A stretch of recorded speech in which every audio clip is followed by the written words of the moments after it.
This episode of In the Chair is brought to you in association with every cold and flu tablet on the market.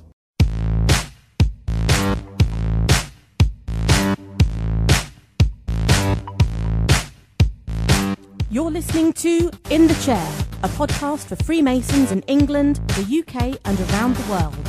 Find out more at masonicpodcast.com. But first, welcome your host, Robert Bone. Hello there, good morning, good afternoon, good evening indeed. I hope you're having a great day whenever and wherever you're listening to this. And this is, of course, In the Chair, the Masonic podcast. And I'm your host, Robert Bone. Hope you're having a great day, hope you're having a great week. Hope it's been a bit better than mine. You might be able to tell by my voice, I'm a little bit croaky this week.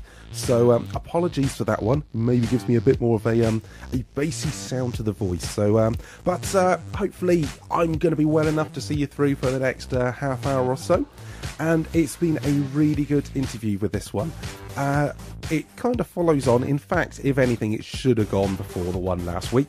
But don't worry, it's here. But I will say, first of all, I've been going out, I've been doing a bit of visiting recently, and not only have I been getting great feedback from people, obviously through Twitter, comments on the on iTunes, people sending me messages, emails and everything like that, which is really appreciated.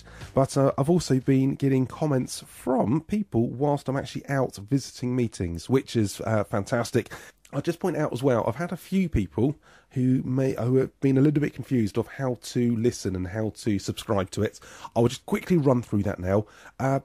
Basically, as long as you go to masonicpodcast.com, you should find a way to listen. I've tried to make it easy. Now, if you are listening or you own an Apple device, which is an iPod, an iPhone, iPad, you want to listen through there, then go to masonicpodcast.com/iTunes. That should open iTunes up for you and takes you to it. You can then listen, you can subscribe, you can download the previous episodes, and you can also rate and review whilst you're on there.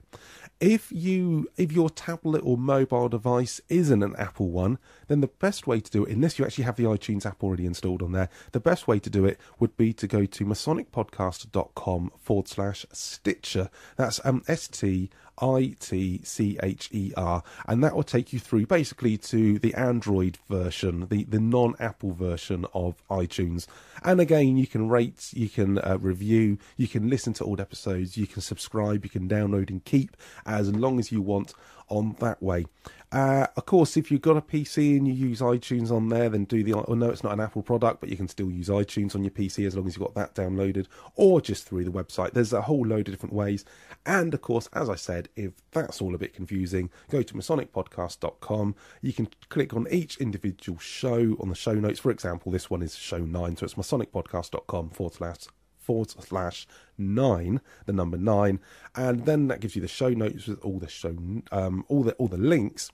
But also in there, you've got the links to listen on iTunes, listen on Stitcher, and an embedded player, so you can listen to it directly through the Masonic Podcast website. So I'm hoping I've made that as easy as possible.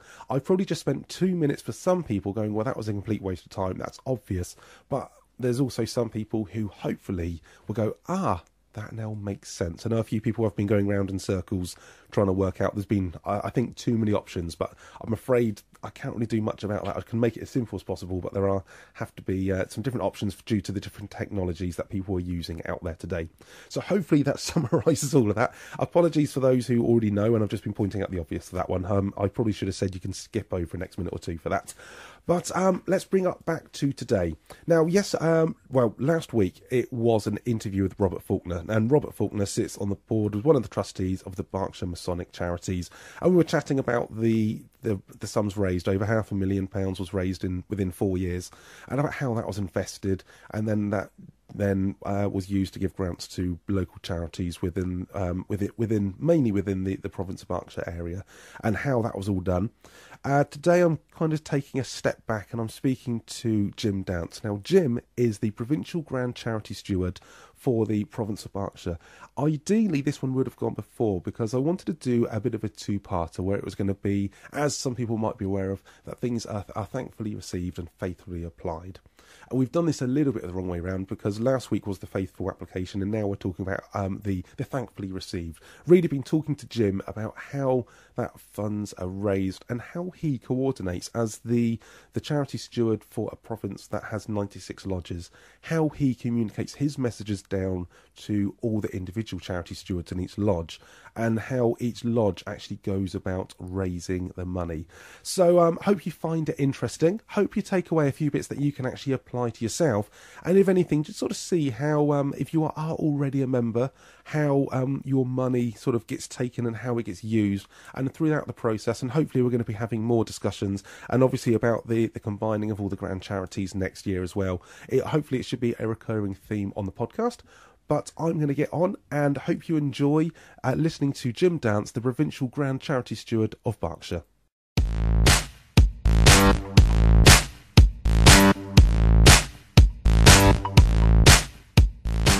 Hi there, welcome to In the Chair, and today I am speaking to Jim Dance. Now, Jim is the Provincial Grand Charity Steward for the province of Berkshire. So, welcome, Jim, to In the Chair. Hope you're keeping well.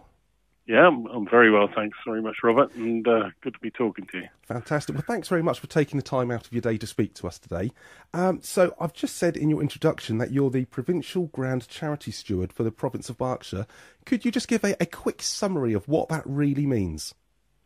Well, Robert, I was appointed Provincial Grand Charity Steward in 2011, so I'm now in my fifth year. Right. Reappointed again in September this year. Basically, my job is to, look after charity stewards and advise and cajole them into an awareness of what we want to be achieving as far as charity in Berkshire. Okay, so you said you're actually as the sort of the grand steward for the you're almost in charge of all the other charity stewards within the lodges, and I believe you said it's 95 lodges in the province of Berkshire, isn't it? 96. Oh, 96. A lot of the charity stewards are reasonably new in their job, and it's a bit of a daunting task sometimes when you take it on. As daunting as it was when I took on Provincial Grand Charity Steward. Sure. Yes.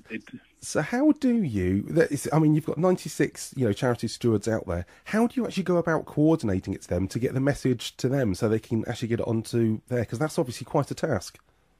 Yes, it is. I think obviously email is the best form of contact these days, and I do try to send out occasionally a newsletter of where we are, what we're trying to achieve, any new ideas. And one of the things I'm really keen to push is the gift aid scheme, where for every pound we can raise another 25p to use envelopes in lodge meetings, etc. Well, actually, I've got to say that is obviously I went into the chair of Kennet Lodge, my lodge, 2.5 weeks ago now. So I've been doing visiting, and one of the topics of conversations, because there's obviously a few of us masters, we're going around, we bump into each other, and one of the topics of conversations is the little gift aid envelopes, because it's often surprising. I mean, many lodges don't use those, but the lodges that do have actually been saying, especially the ones that have been using them for a year or two now, have really noticed a difference to the bottom line, because it's very easy to say, well, it's a lot of hassle just to get maybe an extra 20-25 pence, but there's a lot of 20-25 pences per lodge meeting. You have 6 lodge meetings per year. That's actually can add quite a considerable amount to a lodge's bottom line. It does. It adds up to a huge amount. And I mean, if we're talking nationally, I'm trying to remember the figures, but I think back in 2012 there was over 8 million donated to charitable causes. Right. This is across the grand charity. Sure. And £785,000 was reclaimed in gift aid tax. it's a bit of a no-brainer, really. Well, that's an extra 10%, and that is a lot of extra money that's going to charitable causes. It sort of seems, I guess some people think, wow, it's a little envelope. You got to fill in those details, and it's only to get a couple of pence back. But those couple of pence, when you really sort of put the multipliers on, really do add up. So for £100, it's £25. It's 25p in the pound. Exactly, so and I think that's the thing is people look at it. They look at the penny side of it and ignore the pound side of it.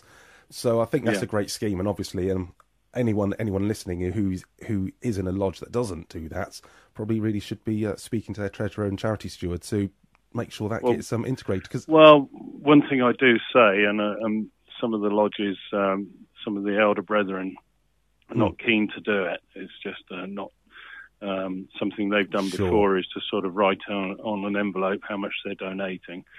But really, it's not up to the senior members in the lodge. Really, it's up to every individual Mason. If he wants to claim 25p in the pound back, then it's really for the charity steward and maybe the treasurer. That is their job to ensure that's done. Yeah, to at least offer it as an option. I think that's the main thing. It can be optional, and if someone wants to sit there and go, no, I don't want to fill this form out, that's fine. But at least there should be the option for them to make that donation. Yeah, so I mean, obviously that's something that you've brought in, and I wouldn't say you've brought in, but you're trying to raise awareness of charity stewards. So I mean, obviously, do you have meetings with the charity stewards to? Yeah, I try to arrange sort of like a conference or an annual meeting, right? With all the charity stewards. Sometimes it's combined with the almoners. Okay. We invite secretaries as well, because as we all know, secretaries are probably the main force in every lodge. Yes. And last year we had a very successful one. I think I had about a 75% attendance of all the charity stewards, and we went through all the basics, really explaining to charity stewards right from the beginning what happens with the money, how the central charities are set up. With I'm sure you're aware we've got the Grand Charity, we've got the RMBI, the RMTGB, which is the Royal Trust for Masonic, Trust for Girls and Boys, and then we've got the Samaritan Fund. Okay. But all these four charities now are being amalgamated into the new Masonic Charities Foundation. Sure, and that's meant to be going through next year, I think, is the plan for that. April is D-Day. Right. All the charities are having their annual general meetings, and at the moment I see one of them, I can't remember which one, they've approved it. So it's going to happen, I'm absolutely certain now. But yes. It does make sense. We have one executive, chief executive, rather than four. So cutting the overheads. No, great idea. Yes, which is absolutely fantastic. I mean, it's actually obviously you have the arms collection. Some people call it the broken column. The charity box that goes around in lodge, and there's also raffle tickets. How else is Berkshire in particular involved in raising money? Well, individual lodges have their own favourite methods, and obviously they're the two main ones, as you've already said. Yes. We can't get relief gift aid on raffles. Right. That's for when you're selling tickets for people to win prizes. That's a real no-no for gift aid. So right. Really, gift aid through the envelopes is the best way. One of the things I was going to say about gift aid is quite a few lodges now are actually putting the envelopes at the festive board so people can write them out properly rather than trying to write them out on their knee during a meeting. And that works very well. That works, yeah, because I must admit, it's one of those times when you have the, especially in our lodge, because we actually only really introduced it last year, and the first couple of meetings, you had people having that some panic look on their face. We're all trying to, you've got a group of Masons, only one of them's got a pen, they're all trying to take their gloves off and sorting out change, frantically trying to write these things. And you're kind of thinking, they'd actually been sat there for about an hour staring at the things, and they wait until the very last minute until they're trying to. So that is actually quite a good idea to do that. No, that works very well. Yes, or just to remind people that they're going to be doing it later. So, they can sort of pre. Yeah, it needs to be mentioned in the meeting that's what's happening. Yes. But going back to different ways of raising funds, well, We have, summer barbecues, the ladies' nights. Although I'm not a great lover of trying to raise a lot of funds on a ladies' night, purely on the fact that it really is just a ladies' night. Yes. To thank the ladies for our time off during the year.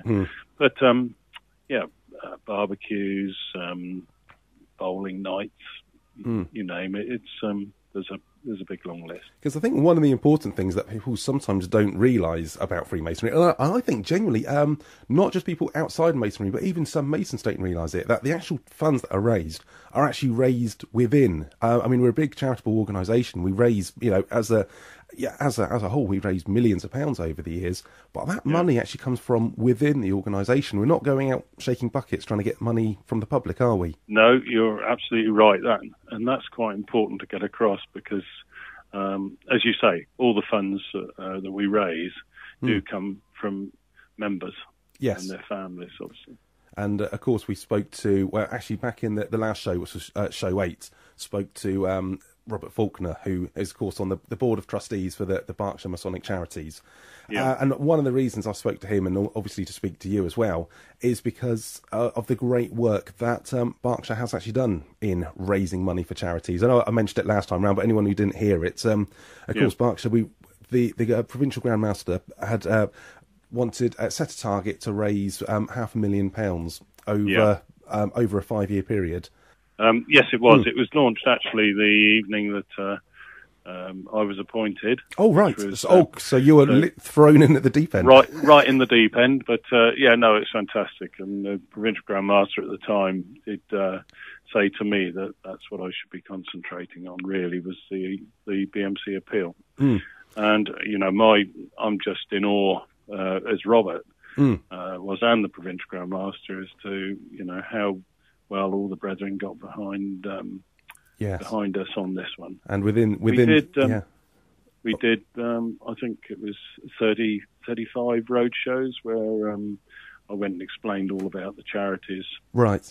The central charities, the Berkshire Masonic charity, and then talk about the appeal. Yes, and that went down very well. And I'm very keen to get round to lodges now to explain about the amalgamation of the new charity. Well, brilliant, because I know I can't remember whether you were there or not now. I know another chap called Mike Mail was visited Kennet Lodge a year or two back and talked about charities. And I know that was actually a very interesting evening, and it was very enlightening because, of course, and many members have been Masons for donkey's years, to be honest, and really had their eyes opened to really see, hang on a minute, this is why we're doing it, and to sort of see a bit more. I wouldn't say firsthand completely, but to see to see how it went, and of course, by seeing what the result was, it made people a lot more willing. When they were then. When the arms collection come round, people were a little bit more, they weren't going, we've got to stick some money, and they felt more, so, they wanted to put money in, not because they had to put money in. I'm no different, really, from any other member. I've been a member for 25 years and really hadn't got involved in the charity side, as you say. Quite happy to buy my raffle tickets to put money in the arms collection, but really didn't realise what or where it went. And taking on this job has just been a phenomenal insight into what we do. And I'm just in awe at the amount of money that's raised. Had no idea. We're talking about November a couple of years ago, Berkshire hosted the one of the grand charity meetings. They hold 4 a year. Right. And on that evening in Sindlesham, there was between 8 and 9 million pounds actually allocated to different causes, which was, it's amazing. It's amazing stuff. It is staggering when you think, it's just £1 or £2 sometimes going in the arms collection. People buy maybe a £5 or possibly a £10 worth of raffle tickets. But to actually see the results and to see, it come into these massive sums. I know it's not so much on your side of things. I know you do sit obviously on the board of it. But I learnt from obviously Robert about how the money isn't just put in and then given out again, how it's invested and produces that ongoing income. So, over the years, it will actually keep growing as well. Yeah. No, well, some years, I know Robert was saying, but for us to, at the Berkshire Masonic Charity, be giving out around 60, 70,000, I think, one year we handed out.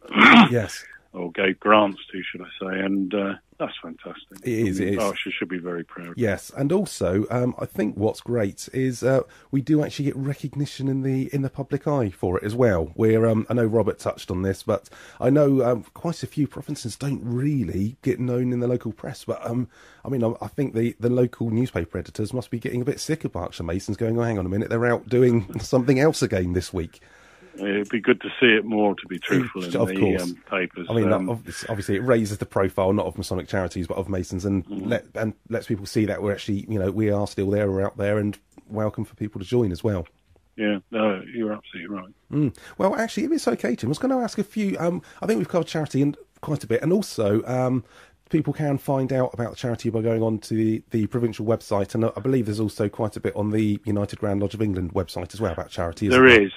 If one was to put in Grand Charity in Google, up comes the page, and all the 4 charities have had their own web pages up to now, and I imagine will continue to do so for a little while. Yes. But then the Masonic Charities Foundation will take over from that. But no, there is a huge amount of information, and all my contact details are actually on the website. Right. And if anybody wants to know anything, I can certainly tell them. Okay. We know, I can give lists of Sure. what grants have been paid out from the BMC over the last few years, and also what money's been donated nationally. Okay, well, what I'll do, I will, on the show notes for this, which will be masonicpodcast.com/9, so just for the listeners, that's the number 9, because it's show number 9. What will happen, you can go on there, and I'll do the show notes, and it will have the direct links. Can I just quickly ask you a few generic questions about Freemasonry and yourself in general, if that's okay? Yeah. Great. Well, I know you mentioned you'd sort of joined Freemasonry about 25 years ago now. So why did you join Freemasonry? Well, that's an interesting one. My wife keeps asking me why I joined. So does mine. But no, it was really down to her father and her brother. They were members of Tilehurst Lodge. And, okay. We'd been to quite a few ladies' nights, and I've been asked several times, and realised the sort of work it was done. Right. My father was also he was initiated into a Hampshire lodge. Right. He was founder member of an Oxfordshire lodge. Okay. Yes, Masonry's been in the family for a very long time. Unfortunately, my father died when I was 21, so I didn't really know much about it until I met my wife and met her family. And found her. Okay. So, it's been a fantastic trip, really. Yeah, I mean, I do find it interesting because obviously over the episodes there's been so many different stories as to why people have got into Freemasonry.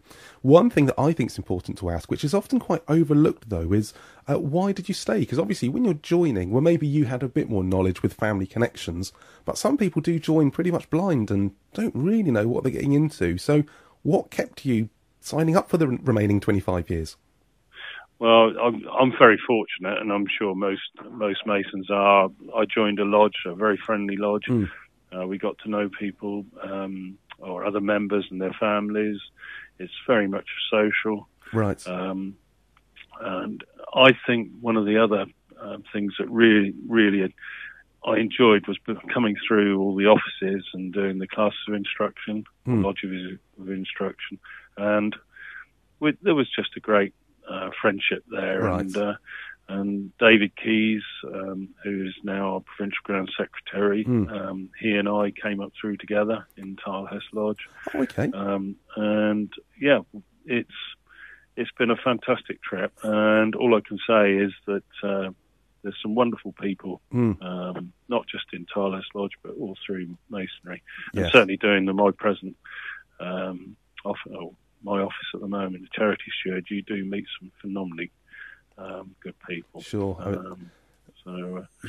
I think it's you meet like-minded people, but it's people that you maybe you wouldn't normally associate with to be in the outside world, but you meet these people through Freemasonry and actually end up making friends with people that you wouldn't have met. For all different backgrounds, and that's, I think, it's a bit like the army uniform, isn't it, or a school uniform. Really, once you're in your meetings, it doesn't matter really where you come from, or what you do. Yes.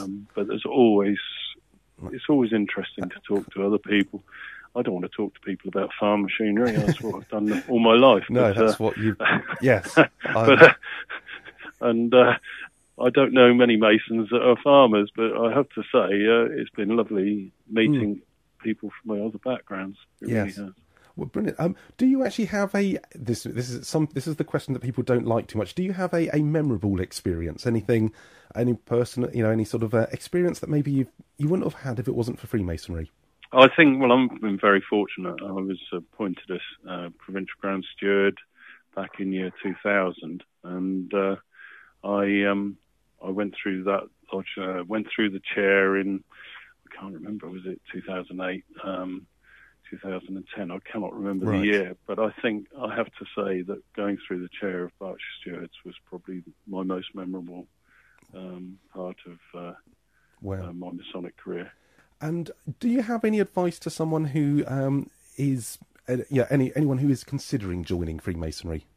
Yes, I do. Well, come along to the centres. If it's Berkshire, in Berkshire, then contact the Provincial Grand Secretary. The website, the details are all on there. And anybody would be very pleased to show around prospective members and explain to them what it is and what you get out of it. Yes, because I know at Sindlesham you've got the library there, and you can pretty much have tours around and actually see the lodge rooms and everything, before you can. And of course, if you're interested, and you have little interviews. And I think, I was at something the other day, I don't know if you were there, with Ray Reid, who had been saying about that actually people that find out a little bit more about Masonry before joining actually are more likely to stay because they know actually what they're joining than sometimes people who would go into it completely blind and have no idea what they're joining. Find out about it. Right. No, well, I was really sorry to miss that evening with Ray Reid because he's a past Provincial Grand Master of Buckinghamshire, and, of which I'm a member. One of their lodges, and he's done a phenomenal amount, and he's doing a great job as in Grand Lodge now. Well, I'm hoping, my fingers crossed, I am hoping to try to get him on in the chair at a future time, because it was a really enlightening evening. I made plenty of notes myself, so in case I can't speak to him, at least I can try to convey the message over a little bit more. But I think that would be, hopefully it would be a good one to have. It would be an enlightening episode if I can make that one happen. But he's really very good. But for now, Jim, I will let you get back on, because I know you need to you do need to speak to some people about some farm machinery. So I will let you get back on with that, if that's okay. No doubt I will bump into you again soon. But on behalf of myself and, of course, all the listeners too in the chair, many thanks for taking some time out of your day to speak to us. And obviously, it sounds, obviously it might sound a bit condescending, but I'd like to give you a big pat on the back from myself and everyone in Berkshire, and hopefully all the listeners as well, for your hard work that you have been putting in over the last 5 years. You're very kind. As the Provincial Grand Charity Steward of Berkshire. So many thanks for that, Jim. And well done, Robert, for what you're doing. I think it's a great idea. Oh, thank you very much. I'm glad you enjoy it. It's I've said it before. When I started this, I didn't know if it was just going to be myself and basically 3 other people finding me on Twitter listening to this, but it really seems to be going from strength to strength. So thanks very much for that, and I will hopefully catch up with you soon, Jim. Lovely. Thanks very much. Speak to you soon. Thanks, Jim. Bye. Okay.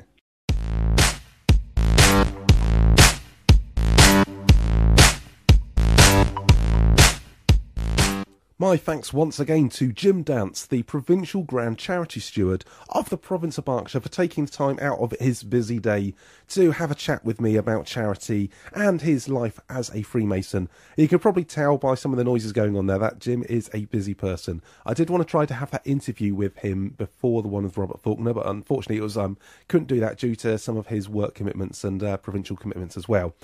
The idea was I wanted to try to do 2 about charities, one about how the money's thankfully received, and the other one about how it was faithfully applied.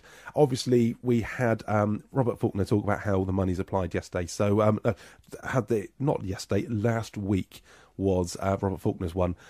So, in a way, it's sort of like 9 should have come before 8 there, but hopefully you build up the big picture. And hopefully, even if you've been a Mason for a couple of years, it hopefully still opens your eyes a little bit to how the money is raised. And I know some people who are Masons still didn't really realise that actually all the money that Masonry raises is done within. We're not going out collecting from people on the streets or other ways to get money. The money that is raised by Masons actually does come from the members, from Masons, which I think is a really honourable thing. So if you're a Mason, give yourself a pat on the back, and if you're not, then that's a good reason to join Freemasonry. So, the show notes for that, I know there's obviously a few different links. Best way to find them is, instead of me reading out a whole list of website links now, just go on to masonicpodcast.com/9. If you are a charity steward or involved in any of the charities, or have a comment you would like to make, great way to do that is go onto that page that I just said, the show notes page. There's comments at the bottom. You kind of need to log on a little bit just to make sure that you're a human being and not just a robotic spamming machine. And you can put some comments on there. So if you do things a little bit differently in your province, or maybe have some hints and tips, then please share them. With the podcast, I know I'm having a conversation with people who I'm doing interviews with, and it's a bit one way to you as a listener, but I want to open that up a bit more. There are some listeners who do get involved, and they'll drop me emails, which is appreciated. A great way to do that, if you're on social media, is to follow the podcast on Twitter. So just go onto Twitter, and it's at Masonic Podcast. You can find us on Twitter there. There's also links to it on those show notes as well. Drop me a message, or we can have a bit of a conversation and let people know about what we're doing here as well. It was actually quite embarrassing, actually. Last night, I know I'm feeling a bit ill at the moment, but I went out to a lodge meeting last night. I didn't have to do anything. I was just visiting, so I could just sit on the sideline, so to speak. And at the end of the meeting, during the risings, the secretary stood up, and this wasn't prearranged. It was just a complete fluke. He said that he had heard about this new podcast. It was called In the Chair.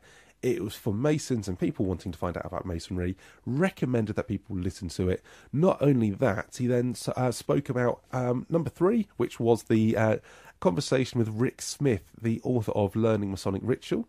And not only did he learn so much from listening to that, he then went and bought the book off of Amazon. And then from that, went on to then recommend that all the Master Masons in the lodge who are going through the offices, learning the words, also go out and buy that book as well. At which point, the newly installed Master promptly said that it's probably a good idea that he should actually buy that book for the coming year as well. And that was just complete fluke. I just so happened to be there. And you're sort of thinking, well, hang on, people not only are listening to this, they're recommending it. So if you are in a lodge, especially if you're a secretary, try and let people know. Give it a mention. Best thing to do is just tell people to go on to masonicpodcast.com, and then if you're a Stitcher user or an iTunes user, you can find those relevant links there. It's got the Twitter links, it's got all the show notes to everything that I'm doing there, and you can also listen to each individual podcast through that website as well. You go on to each individual page for the show notes on there, and there's actually an embedded player. So if you're not too sure what you're doing, just go that way, because I know some people have been getting a little bit confused. I know there's a few different options out there to try to keep up with all the different technologies. If you know what you're doing, that's fine. However you're listening to it, you've got it to work well done. Stick with it. I've got some good things lined up for that. If you do actually have any ideas, of course I'm trying to do this weekly, but if you'd have any ideas, let me know. Get in contact. It's robert@masonicpodcast.com. I know I'm a little bit more highlighting things that happen within the province of Berkshire. That's where I am. As a newly installed Master in Berkshire, I'm obviously doing lots of visiting within the Berkshire province at the moment. That is, of course, going to be widening out as my year goes on. So get in contact, give me any thoughts, any ideas. It is all greatly appreciated, and I will see you again next week. Listening to In the Chair. Visit masonicpodcast.com to see the show notes and in-the-chair.co.uk for more resources to help you get the most out of your Masonic journey. If you enjoyed the show, please let us know by rating and reviewing it on iTunes. And remember to subscribe so you don't miss our next podcast. If you're not already, follow us on Twitter at Masonic Podcast.